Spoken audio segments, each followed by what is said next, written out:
vagyok, és elérkezett a Prank 4. Tudom, nagyon sokan kértétek, hát bocsánat, csak kicsit kell hozzá idő, mert hát nem is tudtuk, hogy mi legyen, de ez kétszer szivatás lesz. Egyszer ugye a Máté nagyon megszerette a teát, ezért a teájába tettünk fokhagymát, ezt nem tudom mennyire látjátok, ő közben ottan bent a fülesével nyomogat, és aztán amit tudod, nagyon szereti ezeket a Smarties-okat is, úgyhogy a Smarties-ba teszünk egy kis fokhagymát. Nézzétek, mutatom. Itt a fokhagyma, ezt most vágtuk össze, és belemegy. Ott van benne, látjátok? Ott. Ja, és most megvárjuk a teába, egy kicsit oldódik a fokhagymás kicsit.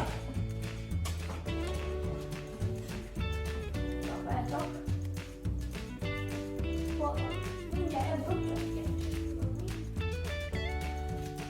Át kell szűrni egy pohárba, mert ugye a fokhagyma hát az ilyen szüdetes.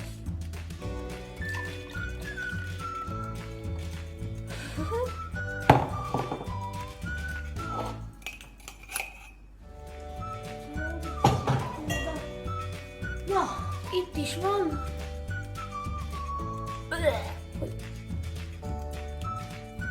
Beletettük. Itt van.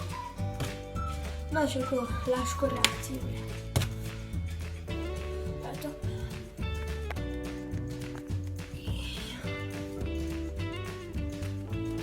Máté!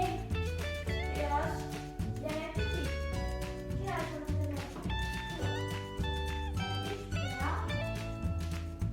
a temet!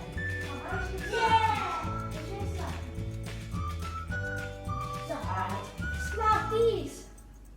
Smarties. Melyiket kóstoljuk meg? Ösd be a szádba!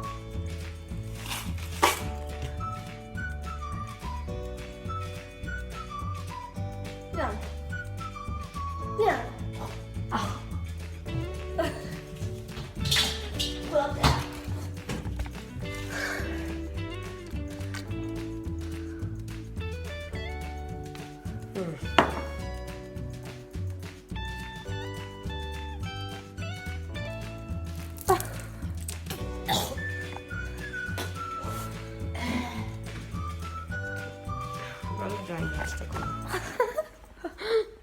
Na, finom kis ebéd.